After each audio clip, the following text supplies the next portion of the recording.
Investigators are back at the restaurant again.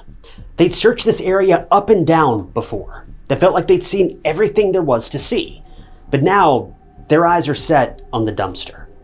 It's December of 2018, and a 17-year-old girl just went missing, Breana Rouhselang. She disappeared just feet from her home, and now police have the unenviable task of tracking her down. Unfortunately, all their efforts up to this point led them here, to the dumpster. So without hesitation, one detective makes the move. He creeps towards the container and opens the lid.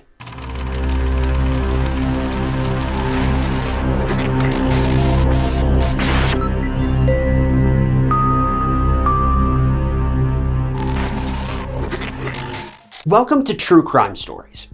If you're new here, I'm your host, Ty Knotts, and I post new true crime documentaries every single week. We don't use a bunch of AI garbage or anything like that. We focus on classic, heartfelt true crime, focusing on the victims and their stories more than anything else. So if that's your kind of thing, be sure to hit that subscribe button. It's totally free, and it just keeps you up to date with all of my latest cases. Breana Rouhselang was born on November 5th of 2001 in Mishawaka, Indiana. She was introduced to softball at the age of just 5, and from then on, it was pretty much history.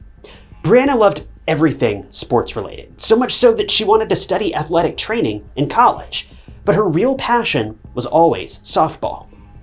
At the time of the case, 17-year-old Breana was a junior at Mishawaka High School, and she enrolled in cheerleading in her freshman and sophomore years, and was also the manager of the school football and softball teams. It's clear to see this girl was busy, but she was also driven, dedicated, and passionate. Breana's family was Christian, and her favorite holiday was naturally Christmas. But outside of school and events, she spent most of her time with her family and her friends, but not one to slack off. She even used a lot of this downtime to help out with the local community events and festivals and things like that. Breana just didn't know when to quit. She was defined as ambitious, athletic, and hardworking, and she had a warm and kind personality, and she was just a wonderful person to be around from the sounds of it. If anyone in the community wanted something done, they knew that they could count on Breana. She was the very definition of a pillar of the local community, even at the young age of just 17. The most recent event she'd been working on was the Mishawaka High School's sports banquet. She was in charge of getting things scheduled and getting invitations mailed out. In fact, she was waiting on the most recent batch of those invitation mailers to arrive on that fateful afternoon in December of 2018. But tragically, she'd never received those invites, much less mail them out. And that's because on that very afternoon, Breana went missing. It was December 8th of 2018, and Breana's mom, Melissa, was approached by Breana, who told her she needed to step out for a bit. This was about 10:30 p.m., and Breana had her phone with her. Her mom saw Breana walk out the door, but she didn't know that this would be the last time she would ever see her daughter again. It was getting late, so Melissa went up to bed, thinking her daughter would return home in a couple of minutes. But suddenly, Melissa woke up a little bit past midnight at around 1 a.m., and when she went to Breana's room to check up on her, she was stunned to a stop. She was expecting Breana to be tucked under her sheets, sleeping soundly, but the room was empty. Breana never made it back home. That was when fear and worry consumed Melissa, and she had a terrible feeling something wasn't right. A frantic Melissa turned the house upside down, but there was no sign of her daughter. She called up Breana's friends in a panic and asked them if they had seen her, but they hadn't. So Melissa finally woke up everyone in the house, and the detectives were called in the early morning hours of December 9th. 17-year-old Breana Rouhselang was officially reported missing. Initially, the investigators weren't too worried about Breana's disappearance. They thought that Breana was going through a rebellious streak, and perhaps she just needed to spend a night somewhere else. Typical stuff when the police get involved with missing person cases involving teens. It's the same story every time. Teen goes missing, police downplay it and claim that they're just a runaway, and then lie to the family and say they have to wait 24 hours. We've all heard it 1,000 times before. But this was when Melissa dropped a huge bombshell that led the detectives to take her daughter's missing person investigation seriously. The plot twist was that 17-year-old Breana was pregnant. And yes, you heard that right, Breana was 6 months pregnant at the time of her disappearance. So this was now really worrisome for everyone. Was Breanna possibly in trouble? Did she need medical help? And where would she be at such an ungodly hour of the night? But also, who was the baby's father? Well, this is exactly what the police asked Melissa, and she gave a name to them. It was none other than Breanna's boyfriend, Aaron Trejo, who was 16 at the time. But their relationship isn't what you think it is. If anything, Breanna and Aaron's relationship was a secret, and it wasn't until some time ago when Breanna broke the news of her pregnancy to her mom, because, well, she wasn't able to hide it anymore. So who was this Aaron guy? Well, hang on for just a moment because we'll get back to this, but before the detectives could find this out, they needed to know why and where Breanna went so late in the evening. Well, this was when investigators were made aware of another detail. The reason Breanna had left home that night was to meet up with her boyfriend, Aaron. Now, this was odd to the investigators for a lot of reasons. First of all, the timing just didn't make sense. What could be so important that two teenagers had to discuss it with each other late at night? And why couldn't they settle this over a phone call?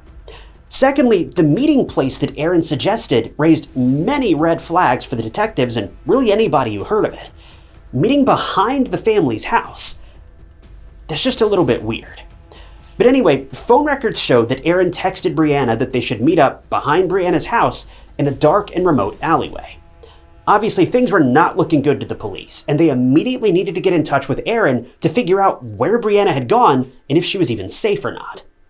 Naturally, police were highly suspicious of this Aaron guy, but nothing could have prepared them for what they were about to encounter next.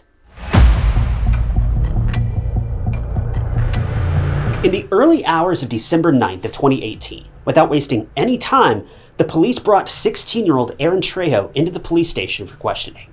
He hadn't done anything wrong, but for all the obvious reasons, they wanted to talk to him about why Breanna had simply vanished like she did. This was also when the detectives found out that when Melissa woke up at 1 a.m. and failed to find her pregnant daughter in the house, she'd called up Breanna's friends for more information. And well, one of the people that Melissa called was none other than Aaron. Melissa knew that Breanna was stepping out to meet with Aaron, so he was the first person on her list of people to call. But what Aaron told Melissa led her to become even more confused. See, Aaron told Melissa that he was at home, and even though he did ask Breanna to meet up, she never showed up. Aaron explained that he waited for a long time behind Breanna's house, but then when he knew that she wasn't coming, he decided to just go back home. Aaron also claimed that he called and texted Breanna multiple times, but she just never picked up. Aaron said that he was feeling a little bit annoyed, if he was being honest, so he just left. So first, Breanna didn't show up, and now she wasn't picking up her phone to even let him know that she wasn't coming. I mean, I'd be a little bit annoyed too. Well, when the police initially questioned Aaron about Breanna's disappearance, he basically told the officers the exact same thing that he had told Melissa. He had texted her to meet up, she never came, and after waiting and calling and texting multiple times, he just went back home. So the detectives were left confused. Well, the police decided to go to the very place Breanna was supposed to go, and it was a good place to get started. So they headed to that dark alleyway behind her home. Well, when the investigators got there, they didn't need much to know that something terrible had happened. See, Breanna was wearing a hat as well as glasses when she left home to apparently meet up with Aaron. That hat and those glasses were found almost immediately, and the eeriest detail was that both of these things were stained in red. There were also huge stains that pooled on the ground in the alleyway, and the detectives knew one thing for certain. They were now standing in a crime scene, and whatever had happened to Breanna was pretty gruesome. After being met with this terrifying and honestly unexpected scene, the detectives' hearts began to sink. And that's because as much as they didn't want to admit it, they knew that after seeing this, the chances of finding Breanna alive were pretty slim. Well, soon after this discovery, the police were led to a place about a block away, and that was when they saw a dumpster. This dumpster was behind a restaurant, and it was really close to Breanna's home. The detectives were dreading opening that dumpster, but they had to take their chances. When the officers opened the dumpster, they found a few black plastic bags, but after poking and prodding a bit, they felt something unusual. Some of the trash bags had sort of a give to them, and there was something poking out of one of those bags, and it looked like a fabric scarf of some sort. When the police honed in on the weird plastic bags and checked them, their eyes caught a terrible sight, because inside one of these bags, a young girl, possibly in her teens, was found lifeless and with multiple wounds to her body. The fabric peeking out from earlier was in fact a scarf, and it was found around the girl's neck. Someone had tried to conceal the girl's body in plastic bags, but the effort was obviously hasty.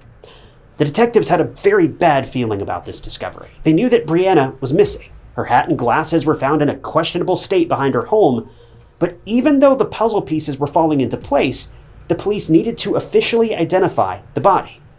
But here's the worst part. Tragically, this girl also had a swollen stomach. She was pregnant. This meant that whoever put this girl in the dumpster had not only taken her life, but her child's life as well. Soon enough, her body was sent for identification, but this was really nothing more than procedure, because taking one look at this girl, detectives knew without a doubt it was Breanna. Neither she nor her baby had survived. At this point, the police's search for Breanna had tragically come to a stop. Breanna had lost her life, and not only this, but her baby didn't make it either. And when detectives informed Breanna's family, they were beyond broken. Breanna's stepmom, Nicole, was completely dumbfounded and in shock. Nicole had known Breanna since she was 6, and now Breanna was going to be a mom, but sadly, she would never get to experience this because her life was taken from her so brutally. Breanna's family had a really hard time wrapping their heads around the entire situation. It just didn't make any sense. Breanna was home just hours ago. There's no way she was now found in a dumpster. None of this was adding up, and it felt like a weird fever dream. Breanna was supposed to be planning for college, but now her family was planning 2 funerals. All of this was wrong, but it was reality. The community was also fearful. They were concerned that this was the doing of someone malicious, and rightfully so. Now, the place where Breanna was supposed to meet Aaron wasn't the safest. It was dark, and no one knew what happened in that alleyway. But it still was everyone's hometown. They were all terrified. The community was obviously looking at the police for answers, and they wanted the perpetrator behind bars ASAP. Well, that's exactly what the investigators set out to do, because they had a suspect in mind. It wasn't a random person, though. To the police, the attack on Breanna looked very personal and rageful, and it was certainly a crime of passion. Pretty soon, the autopsy results came back, and they revealed that Breanna was attacked with a sharp weapon, but the assailant had also tried to suffocate her with that very scarf that was found around her neck. All of these signs hinted that the attacker might have been someone who knew Breanna, and luckily for the police, they already had their sights on one particular person. The police had already spoken to Aaron before, but now that Breanna's body was found and he was possibly the last person who came into contact with Breanna, it was only fitting that they dug some more and found out what really happened in that alleyway. When people got to know that Aaron Trejo was being questioned by the investigators in relation to Breanna's murder, they were left even more confused, partly because it was bizarre seeing the police question a 16-year-old for the murder of a pregnant young girl. But the other reason was that no one knew that Aaron and Breanna were even in a relationship in the first place, and they certainly didn't know that Breanna was pregnant with Aaron's child. That was because Breanna and Aaron, they were doing their best to keep their relationship a secret. See, Aaron and Breanna actually knew each other since middle school. Now, they weren't super close or anything, but they went to the same school, had a lot of the same classes, and so they were pretty familiar with one another. Basically, they saw each other, they knew each other, but it wasn't until both students were in high school and Breanna joined the football team as a manager that Aaron first really reached out to speak with her. See, Aaron loved football. His family said that if there was one thing he was passionate about, it was this sport. He also belonged to a devout Christian family, and he was defined as a calm, fun-loving guy. So after spending some time together at school, Breanna and Aaron became friends, and very quickly, much more. But there was one thing. Breanna and Aaron's families didn't know that the kids were in a relationship with each other. I'm assuming that Breanna and Aaron agreed to keep the relationship under wraps, but for whatever reason, we can't say for sure. But anyway, Breanna and Aaron's friendship escalated quickly, and the next thing you know, they were in a full-blown physical relationship.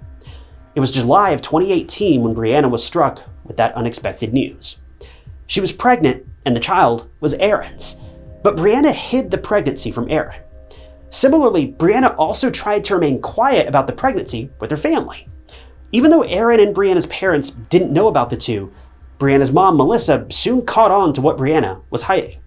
And I mean, it was only a matter of time, right? Breanna tried very hard to keep her pregnancy a secret, but her mom eventually found out as she started to show.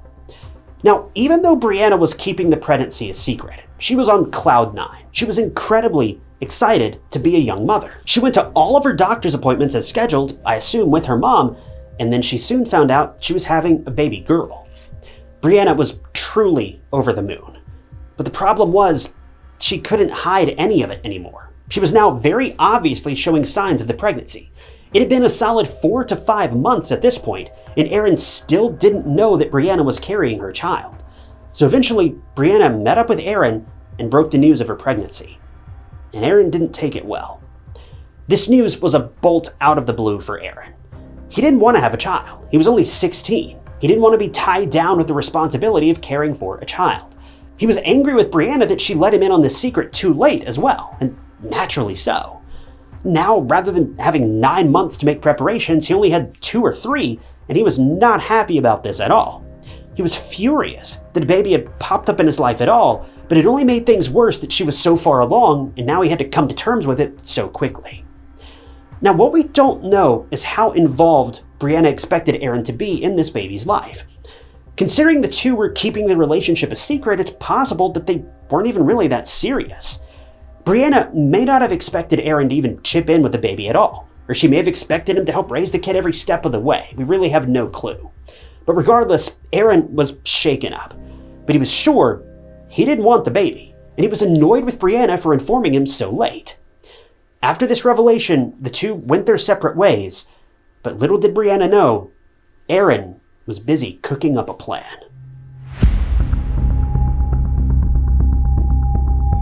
By now, with Erin at the station talking with police, detectives finally and successfully managed to get him to open up, and he told them everything that we just went over, about the secret relationship with Breanna, the unexpected news of the pregnancy after 5 months, and how he wanted nothing to do with the kid, his own child. Well, when Erin laid everything out in front of the police, they were honestly left speechless. Erin told them that he was wanting Breanna to abort the child, but obviously this far along that simply wasn't even possible. Well, the police then went on to ask him about what exactly happened after this conversation with Breanna.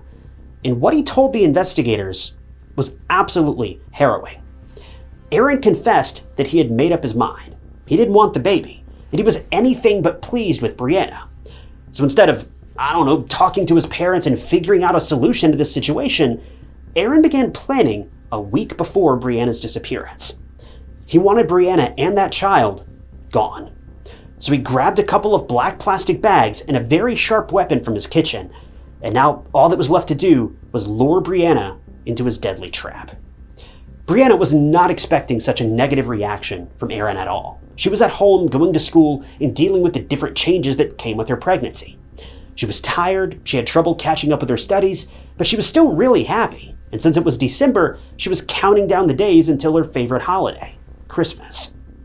On the other hand, Erin was confident that his brilliant plan would clear the path for him, and within a week, there'd be no baby and definitely no Breanna. So on the evening of December 8th, Erin texted Breanna, telling her to meet up with him behind her house. When Breanna showed up, Erin immediately started tearing into her about her pregnancy, how much he didn't want the child, and how much he wanted her to get rid of it entirely. But Breanna obviously refused every step of the way. Well, that was when Erin saw red, and he pulled out the weapon and aimed for Breanna's chest. He attacked her again and again until she collapsed, and then he used the aforementioned scarf on her just to make sure that she didn't make it out alive. This was all so far beyond terrifying. But when you remember the fact that this was a 16-year-old boy doing this, it's something else entirely. Once Breanna stopped struggling, Erin covered her body in plastic bags and disposed of her in a dumpster, which was just a few steps away from Breanna's home. Erin disposed of his pregnant girlfriend's body like it was just a piece of trash, and in the process, he also took the life of his own unborn daughter. After the heinous murder, Erin left the scene, but not before picking up the murder weapon and Breanna's phone. He dumped these two things in a nearby lake and then went home like nothing even happened. It is unbelievable that a teenager could be capable of such a heartless crime, all because he didn't want his life to change, due to decisions that he himself had made. After the detectives heard all of this, they knew that they were right to have been suspicious of Aaron. Aaron then proceeded to tell the investigators that, quote, "I took action. I took her life." When the detectives asked about the choice of the murder weapon, Aaron explained that he made the choice strategically because he wanted Breanna to die faster. Do I need to remind you again that Aaron is only 16? At the end of it, Aaron was charged as an adult with 2 counts of murder, one for Breanna and one for baby Aurora. On October 31st of 2019, a little less than a year after Breanna's murder, Aaron entered the plea of not guilty, but he later changed it to guilty. And after all was said and done, he was sentenced to 65 years in prison, 55 years for the murder of his girlfriend Breanna, and 10 years for Aurora. Aaron will probably be out of prison sometime in his 70s. Breanna's funeral was held on December 17th of 2018 at New Life Baptist Church. She was laid to rest surrounded by her loved ones, who were brokenhearted and grief-stricken. Breanna was a cheerful, sweet, and strong girl who had so many plans for her future. She was so incredibly excited to meet her new daughter, and she was ready to embrace the changes life had thrown her direction. But now, all of that had been thrown out in the blink of an eye. All because the father of her baby didn't want it, and he was angry with her for telling him so late. All of this was needless because the situation could have been easily handled if only Aaron and Breanna had involved the adults in their lives and given them the rundown. Rights could have been signed over. Adoption could have been an option. Heck, even if the guy just grabbed his things and ran away, anything would have been better than this. 2 families lost their daughter and their son, all because of the actions of one person. And now, their lives will never be the same again. Breanna's parents still can't get over the sheer horror of how they lost Breanna. To this day, whenever they look at Breanna's contact or her texts in their phones, they're forced to relive that tragedy, knowing that they won't ever get another goofy reply back from their daughter. All of this, and for what? All because one stupid kid just didn't want to grow up.